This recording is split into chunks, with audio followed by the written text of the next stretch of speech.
First হলে আমি differ করি, যেটা দ্বিতীয় স্বাধীনতা বলে কোনো শব্দ নাই।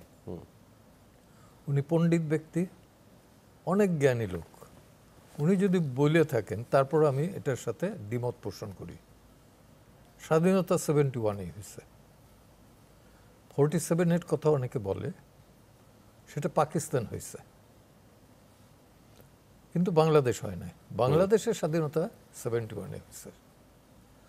আর পরিবর্তন তো দেখি অবশ্যই। আপনি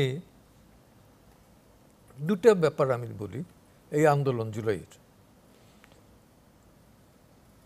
সেটা হলো যে প্রথমত এই যে ছাত্র যারা আন্দোলন করতেছিল এরা কিন্তু কোনো রাজনৈতিক দলের লেজুর ছিল না, আমার জানা মতে আর কি, আমার জানা ভুল হইতে পারে।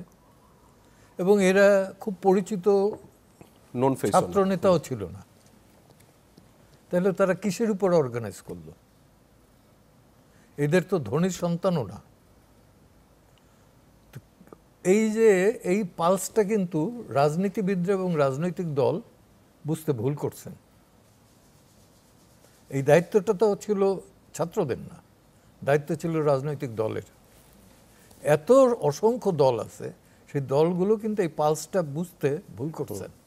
তারা ধরেই নিছেন যে ছাত্ররা বোধহয় এই যুগের ছাত্র, এই ল্যাপটপ, ফেসবুক এই নিয়ে চলবে, এরা সামাজিক অন্য কোনো রাজনৈতিক কোনো নেই, মানে ভার্চুয়াল ওয়ার্ল্ডে সীমাবদ্ধ। এটাই তো বলতো সবাই। তো আপনি দেখেন যারা নেতৃত্ব দিল তারা খুব সুপরিচিত মুখ না, অতি পরিচিত মুখ না। তোফায়েল আহমদের বা আসম আব্দুর রবের একটা ছিল ডাকসুর ভিপি, এবং একটা আন্দোলনের ভেতর থেকে হওয়া, এটা তো সে ধরনের না। তাহলে এদের পেছনে লক্ষ লক্ষ মানুষ কেন আসলো? এটা হলো রাজনৈতিক দল এবং রাজনীতিবিদের জন্য শিক্ষা। অর্থাৎ পিপলসের নার্ভ বুঝতে হবে, পালস বুঝতে হবে, হৃৎপিণ্ডের কথা কোনটা সেটা বুঝতে হবে, জনগণের রক্তক্ষরণ কোথায় হয় সেটা বুঝতে হবে। যেটা বুঝতে সবাই ব্যর্থ, রাজনীতিবিদরা ব্যর্থ, রাজনৈতিক দলও ব্যর্থ, ক্ষমতাসীনরা তো আরও ব্যর্থ। তো দেখেন আপনি, তারা আন্দোলন করলো, আন্দোলনটা চলতেছিল, এবং প্রথম দিকে আন্দোলন যেটা ছিল সেটা হলো কোটা। তো কোটায় আমি তাদের আগে থেকেই আমি এটার বিরুদ্ধে, কোটা এবং certificate from the very beginning. আপনি নিজেই তো মুক্তিযোদ্ধা সার্টিফিকেট নেননি। তো নেই কেন, এটা যিনি রাজাকারের সার্টিফিকেট ইস্যু করছেন উনি মুক্তিযোদ্ধা সার্টিফিকেট ইস্যু করছেন। এক, দুই হলো যে ব্ল্যাঙ্ক সার্টিফিকেট দিবে কেন?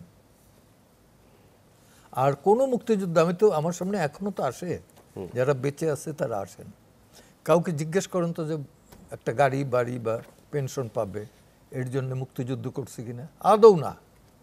কেউ বাঁচবে কিনা সেইটা চিন্তা করে না, সামনে ছিল একটা, বাঁচতে হবে, মারতে হবে এবং দেশ স্বাধীন করতে হবে। বাঁচতে হবে নিজের, এবং পাক হানাদারদের মারতে হবে এবং দেশটাকে স্বাধীন করতে হবে, মুক্ত করতে হবে। আমার এই বাহাটুতে এই গুলি লাগা ছিল। এটা যদি ওই স্টেন গানের গুলি না হয়ে যদি 303 হইতো তাহলে আমার তো এখানে গ্যাংগ্রিন হইতো।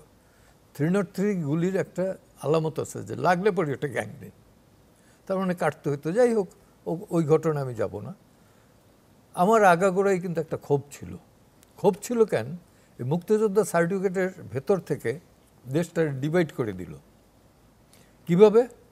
আপনি 1 কোটি মানুষ, 98 লাখ বলে, আমি 1 কোটিই ধরলাম, ইন্ডিয়াতে গেছে, আর 5.5 কোটি, তখন জনসংখ্যা ছিল 6.5 কোটি, 5.5 কোটি বাংলাদেশের ভেতর। ইন্ডিয়া থেকে ট্রেনিং নিয়ে সামান্য কিছু মুক্তিযোদ্ধা ঢুকছেন অক্টোবরে। এই অক্টোবর পর্যন্ত যুদ্ধ কারা চালাইছে? এই দেশের জনগণ।